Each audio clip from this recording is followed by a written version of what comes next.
Salut tout le monde, j'espère que vous allez bien et que vous êtes en forme pour cette troisième journée de masterclass. Aujourd'hui on se retrouve et on rentre vraiment dans le vif du sujet et on va parler des squats à amplitude réduite. On va juste prendre une haltère devant soi ou un kettlebell suivant votre matériel que vous avez en main. Ensuite on va mettre un support derrière soi, que ce soit un banc, une chaise, un canapé ou quoi que ce soit qui vous permet de descendre un peu moins qu'un squat complet. Et ça va nous permettre de gagner de la force, mais surtout de travailler cette respiration et ce gainage durant ce mouvement.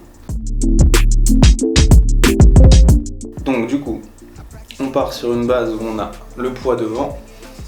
Et là, on va chercher à bien inspirer, bloquer cette respiration, serrer le plus fort possible les abdos et descendre jusqu'au support qu'on a derrière soi.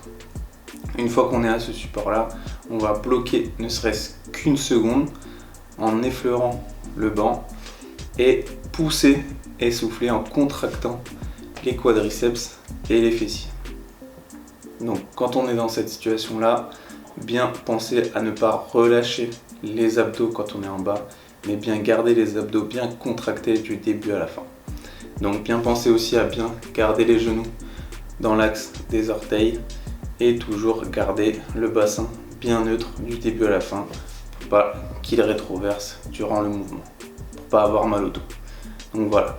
Donc aujourd'hui on va travailler sur deux blocs. Donc un premier bloc avec une seconde de maintien en bas. Donc on pense à l'isométrie qu'on a fait hier. Et là on va juste s'arrêter une seconde en bas et pousser vers le haut. Donc premier bloc, premier niveau 15 répétitions, deuxième niveau 12 répétitions et troisième niveau 10 répétitions. Pourquoi je mets moins de reps? Simplement que plus vous êtes à un haut niveau, plus vous allez pouvoir mettre de la charge devant vous. Donc ça, on n'oublie pas, plus vous avez de charge, plus il y a d'intensité. Donc là, vous allez pouvoir augmenter les charges au fur et à mesure des séries. Et voilà. Et du coup, le deuxième bloc sera la même chose, sauf que vous allez enlever la phase d'isométrie en bas et vous allez pouvoir faire le même nombre de reps en ayant la même charge, voire plus lourd, sans faire le tempo d'isométrie en bas. Donc vous allez juste effleurer le banc et remonter simplement et vous allez voir que ça va bien chauffer dans les cuisses et dans les fessiers. Voilà, j'espère que cette petite journée vous plaira. En tout cas, on se revoit demain pour la suite. Ciao, ciao.